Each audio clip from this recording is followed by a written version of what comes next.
Welcome to Toffee TV today. I'm delighted to be joined by former Everton captain and top football pundit now, Don Hutchison. Don, how are you? I'm all good, mate. I'm all good. Can we have some positivity today? Can we try and park all the negative? You're going to bring it. You're bringing it. You're bringing the positivity. Everton have announced Sean Dyche. Well, he will be announced today as the new manager. What are your initial thoughts on that one? It feels right to me. I think out of all the candidates, I think Dyche will come in. He knows the game. He knows what system he wants to play. I don't think he'll take any prisoners with the players, and that's a good thing. I think out of the candidates, I thought Bielsa's never ever took a job at this point in his career. He's always took a job in the summer. Yeah. So I think where Everton's a little bit chaotic at the minute, if you throw Bielsa into the mix and more fuel to that fire, it would just feel as though the whole place would just be, nuts. That's taking nothing away from him because I love him as a manager. I just don't think this is the right time for him. So I think out of the candidates, Ancelotti was never a manager, in my opinion, with no experience. You can't lob him into a relegation battle at a club that's, there's in flux. There's just so much going on. Yeah, might be a good coach, but how does he get the player? So out of all the nominees for the job, I think Dyche will get the players going. I think he'll talk well to the press. I think he'll get the fans on side. It feels good to me. Do you think if this would have been a summer recruitment drive, that the candidates may have been different? And because it's obviously, if you're a manager of any sort, or even if you're a manager who's got a good reputation but you're out of work at the moment, this job looks a tough job. Middle of the season, 3 wins all season, joint bottom basically. Not a lot of money to throw at it at all.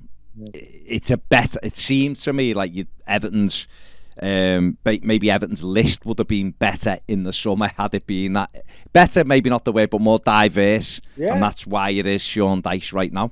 I think that's fair. I think if you look at how big the Premier League and the pull of the Premier League is, when you look at 2 of the sides that were in the bottom 3 or close to it, Wolves and Aston Villa, and then went and got Lopetegui and Unai Emery, who are very, very good managers, brilliant managers, if you like. Yeah. So if you fast forward, say, 4 or 5 months and Everton survive, then there might be a Thomas Tuchel that might take the job. There might be a Pochettino that might take the job. So the standard of candidate would be a lot higher. Yeah. It's just difficult for a Thomas Tuchel and a Pochettino because as it stands, they're probably not going to come to Everton, which we find a great shame because we know how big the club is. But we also recognise the situation. And they don't want a relegation on their CV. No. It feels right to me, even if it's Dyche on a short term. Even if it's Dyche for 4 months and you give him a couple of million quid if we survive, happy days, and then you might move on. Or you might say to Dyche, there's 2 or 3 years, let's see what you can do. Forget about 4 or 5 year plan. Everton needs something that's going to be settled. Everything's a little bit calm for a season or 2. So that's why I think it's just massively important. We know, especially going into a new stadium, a brand new stadium, it has to be. It was like Newcastle talk last season. Everyone was taking the mickey out in Newcastle last season. Oh, you're going to have the best stadium in the Championship. And everyone took the mickey out in Newcastle. And what happened then when Eddie Howe come in? So Everton have got to survive. They can't go into a new stadium in the Championship. No, and you're right, I suppose, when you're looking at it from that perspective. That is probably first and foremost on the club's mind, isn't it? There's obviously new ground next season.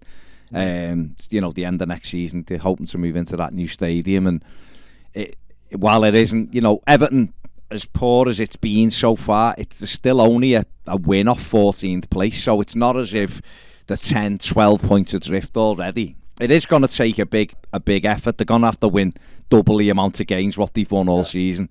So it's going to take a big effort to do it. But that's maybe, it needs a big effort. And it needs a big effort from the players.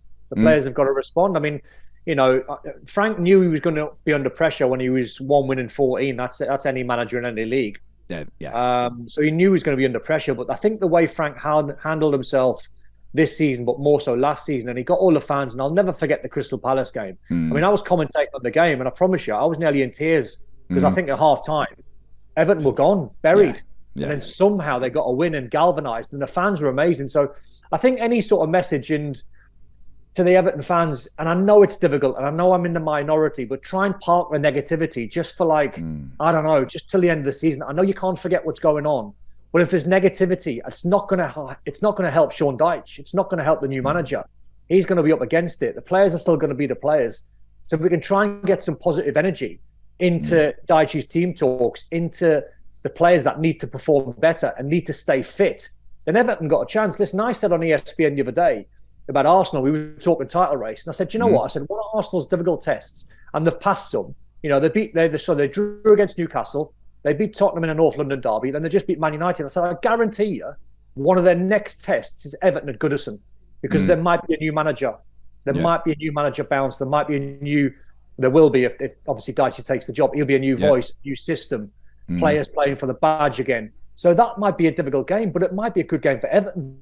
Because what you don't want when you bottom the league, I've been there myself. What you don't want is a Southampton, because it's all or nothing. It's like whoever loses is going down, and it feels like Everton have had that fixture about 3 or 4 times in the last 2 or 3 months. We have must win games, and lost them. What you can do is you can have all the adrenaline and take all that. There's no team talk needed really for Dyche. It's Arsenal. Come on, you're playing top of the league. Go and rattle them.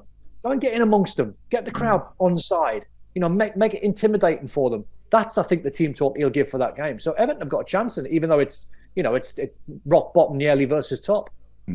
No, I think you're right. I mean, Goodison, and it's an early kick-off as well. Sometimes you can catch those good sides a little bit cold, you know, and the atmosphere. I think what I would say is, even though there is a movement to, you know, people aren't happy with the board and with the owner, the support for the team has still been there, and that, I think, regardless of whether that carries on, it will carry on, to be honest, Don. I think where the fan base is, or it seems to be, wouldn't speak for everyone, of course, is that the board are at the point of no return. So I don't think that's going to ease. But what I do know is that the support will be there for the manager and for the players. Well, and that, I guess, while that game is going on and beforehand, when the players are getting ready to come out, that's critical, isn't it? That continues, because you know, having played at Goodison, that if the crowd are up for it and create that electricity, it can get us wins, even when they're unlikely, can't it? Yeah, see, I always class Everton as a very classy football club, and I didn't like the scenes when I seen the fans chasing Yeremina and Anthony Gordon. I didn't like that, and that's the minority. That's some idiot looking for 2 minutes of fame, and it was awful. But it's probably been a part of Anthony Gordon not turning up for training the last couple of days, trying to push away from a move. He's probably thinking, I've been here 11 years. Like, I love Everton, and Everton fans go, yeah, but he should be training, should be playing. But totally true, and they all should be. They should all be playing for Everton and playing for the badge, and obviously the fans and their personal pride. But that's just the message I would give. Is try and have some positivity. There's been lots of negativity, I think, in the last 10 days, 2 weeks, if not a little bit longer. And rightly so. You've got to try and protest, but protest peacefully. I didn't really like true or false. I don't know the scenario, the situation. But I didn't like how some of the board were told to stay away from Goodison. I didn't think that was a good look. When the cameras panned on the seats and there was no board members there, I thought, come on, this is not Everton. You know, I'm a very positive guy. You know me. I'm always glass half full. And everyone needs to stick together here. Board members, even if it's a short period of time, board members, fans, players, manager, because it's imperative Everton survive this season. Yeah, it is, and then obviously that affects what's going on going forward. And I think, just going back to Sean Dyche, is obviously he's the big story, and that's what we're talking about. The 4-4-2 comes back out. You know, we've not seen that for a while. Which not is, the worst system in the world, by the way. No, listen. It's whatever systems, you will know this being a player you wear. Systems are great, but players will still have to run. Players have to tackle. Players have to take the chance when they come along and drop into spaces. I'm quite sure managers set you up in certain formations, but actually when you're on the pitch, it changes anyway, doesn't it? There's a great quote I think I've seen on social media, on Instagram, and it was Cloughy, and I'm paraphrasing, I can't remember it exactly, but he said, systems mean absolutely nothing, players will get you the sack. So it's you know, it's true. And what I would say about 4-4-2, and I've said this and I'll stand by it, when you're in a dogfight, I think in the bottom of the league, the easiest system to play for players is a 4-4-2. So you've got a right back and a right winger, there's your relationship. You've got two centre-backs relationship, left back, left winger relationship, two in the middle of the park, two up front. So you know exactly what's going on. What you don't need, you know, let's just say Davide Ancelotti come in and he had these grand ideas of playing a diamond or some fancy sort of system. Players began like, am I meant to be here? Am I meant to be there? Arsenal are bopping us around the pitch. I'm not sure where we want. Dyche will just go 4-4-2, Right winger versus left back. Left winger, right back. It's almost like a little bit man for man, if you like, but not a Bielsa man for man. But you know your jobs. Like if I'm going into the Arsenal game, I'm saying to my midfield partner, whoever it is, I'm saying, right, I'm taking care of Thomas Partey today. You do Granit Xhaka. Yeah, that's what we'll do, and that's what Dyche will want from his players. Man for man, you get the better out of him. You get the better out of him. We've got a chance of winning the game, and that's how it should be. So I think a 4-4-2 approach, even though it's classed, I think, as a little bit of a dinosaur system, it's not. Guardiola's played 4-4-2. They've all done it. Yeah. I think Dyche gets this unfair rap.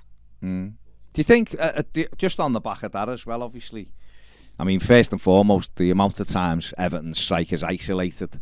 Dominic Calvert-Lewin, a lot of time when we play the 4-3-3, is just isolated on his own anyway. No one's close to him, so maybe having, whoever it is alongside him, whether it's Ellis Sims, whether it's Neil Maupay, whether it's another midfielder breaking, and it's almost a 4-4-1-1. Having someone close to him will help him. But do you think, with regards to Sean Dyche, because he was at Burnley and he didn't have a very big budget, and he did well to keep them in the league and stuff, has he got the capability to be a little bit more expansive, do you think? And to develop? What do you think? Yeah, I think so. I've listened to Sean Dyche on different platforms. I've listened to him on Sky. I've listened to him talk about the game, and he's more or less saying he can't say it because he respects the Burnley players that he played, that was playing under him. So obviously there's a level of respect there. But he's more or less saying, listen, I can only provide a system where the players can implement that plan. There's no point in me playing a diamond if we haven't got a number 10.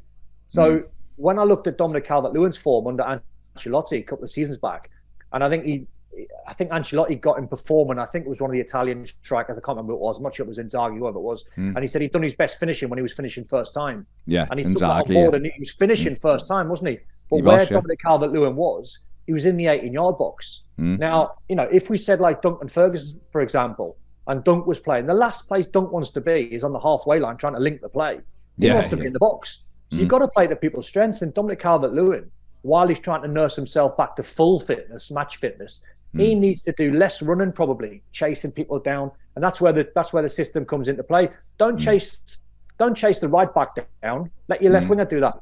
Don't chase the right sided player down. Let your winger do that. You just take care of getting hold of the ball, taking the team higher up the pitch, getting crossed to the box, winning headers, scoring goals. Simplify the game for him. And what are you just mentioned it there, but Carlo Ancelotti did play 4-4-2. He had Richarlison and Dominic Calvert-Lewin alongside him, and that's when obviously scoring goals as well. So it wasn't, he did go to that as well, Carlo, at times. Suits right to get Everton into a bit of a rhythm and be a little bit more solid, and I guess that's where we are with Sean Dyche. How important as well, Don, obviously the transfer window closes on Tuesday, and it is difficult. I think it's difficult to get players to come in when A, you've got no manager, and B, obviously in Everton's predicament, and C, I guess you're not throwing a big ton of money at it as well. How important do you think it is that Everton get a couple of new faces in, even if it is to just create that little bit of energy and that positivity you were talking about before? I think it's pretty big that you get players in, but in my opinion, I think it's more important you don't lose any.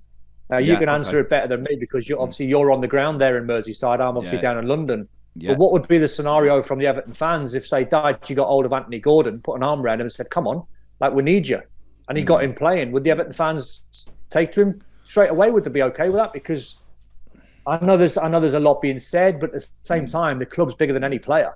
So that might be that might be Sean Dyche's priority, actually getting some of the players like Anthony Gordon playing again, because he's a top young player. There's a reason why Newcastle want to play 50 million quid for him.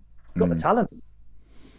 Yeah, I mean, again, just reading and taking the temperature. It's certainly on social media, and we have to remember social media is a small percentage of fans, but a lot of people are kind of feel like he's burnt his bridges with Everton now, Anthony Gordon, by staying away. I think if he'd just been a training, it wouldn't have even been really an issue. People might have been a bit frustrated with him. Come on, you can do more, because he hasn't had a good season for Everton. That's just a fact. He's not been what he was last season. I think the staying away from training makes it very difficult. I still think he may well move over the weekend. I think they may well do a deal. But I mean, you've been, you're better placed than me to say this. You've been a captain of Everton. Well, do you remember when? Yeah. Well, do you remember when Howard Kendall was there and he signed Mitch Ward, Carl Tyler? Yeah. Everton fans weren't particularly happy that he was signing championship players. And I was on the phone to Howard every 5 minutes going, "What, you taking Mitch Ward and Carl Tyler and you leaving me behind? Any chance?" And then it took about 3 months for him to sign him. I was like, "Any danger, Gaffer?" Like, he probably realised after a bit. Yeah, but I remember when Carl Tyler and Mitch Ward sort of signed. I remember like the murmurings were like, what's happening here? Like, we're not signing Premier League players. This is from the Everton fans. Yeah. So I think Dyche's going to have to be creative. If he doesn't feel as though Anthony Gordon's heart's in it, then sell him to Newcastle or Chelsea, who wants to pay the biggest transfer fee. Then use that money, but it's got to be done sharpish. It has to be done quick because the window's closing in a couple of days' time. So he's going to have to be creative. It is, Matt. I mean, can you? I guess I know what your answer's going to be, but do you think Everton can get out of this? Definitely. Yeah. Definitely, 100%. Well, I tell you, it's pretty obvious and it's pretty bog standard, but it's the truth. When players are in a relegation battle, I was anyway, when you're in a relegation battle, my thought process was, all we need is back-to-back wins. And you see what's happened to Aston Villa. Not so much Wolves, but they've won a game or two under the new manager. Yeah. Villa, I think, have won 3 straight wins away from home under Unai Emery. So if you can try and imagine a league table with 6 points on it, all of a sudden it looks healthy. Yeah. Now, granted, fixtures coming up, Arsenal, Liverpool look horrendous on paper, but there's a way out of it for sure. I promise you, there's a way out of this. I mean, 15 points, 25, 30. I mean, we'd be looking at what, 35? I think 35, 36. Yeah, 35, 36. I went down with West Ham with 42, Premier League record. Yeah. So I definitely think there's a way out of this for Everton. Back-to-back wins, and it might not be the next couple of weeks. No. And I'd like to think there's teams like Bournemouth, even though Forest have had a little sort of spurt. There's teams like Bournemouth, there's teams like Southampton, in my opinion, are worse than Everton. It's just we need some results. Yeah, it's the goals, isn't it, as well? And obviously, we just simply haven't scored more, enough goals. And I think this is one thing that maybe Sean Dyche will do. And you've watched this team for a number of years now. Is we've got one of the best headers of the ball in the Premier League for sure, and probably in Europe on his day, Dominic Calvert-Lewin. I imagine Sean Dyche will be encouraging more crosses into the box, definitely. More shots, because that was if there was a criticism of Frank Lampard, Everton were too passive in and around the final third for me. Frank there wasn't wanted enough to play, didn't he? He wanted to play. But where Everton at the minute, they might just need a little bit, and it sounds crude and it sounds old-fashioned, but they might just need to lump it, and they might just need to smash it into the channel. Put Arsenal under pressure, play from there. Then you can play all the stuff.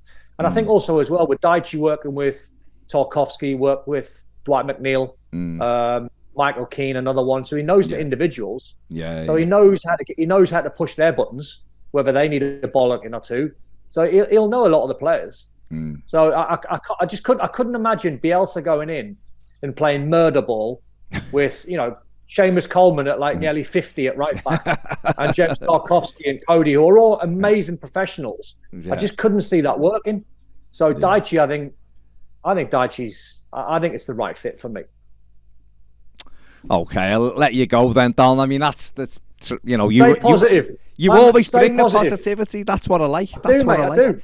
You do, and it's good. Listen, it is. I've been saying it, for a while, even though it's frustrating, and even though it looks right now like we're spinning one way, like you've just said there, a positive result. A fresh pair of eyes could spin it the other way, and it is a case of Everton just by hook or by crook, and then see what happens in the summer.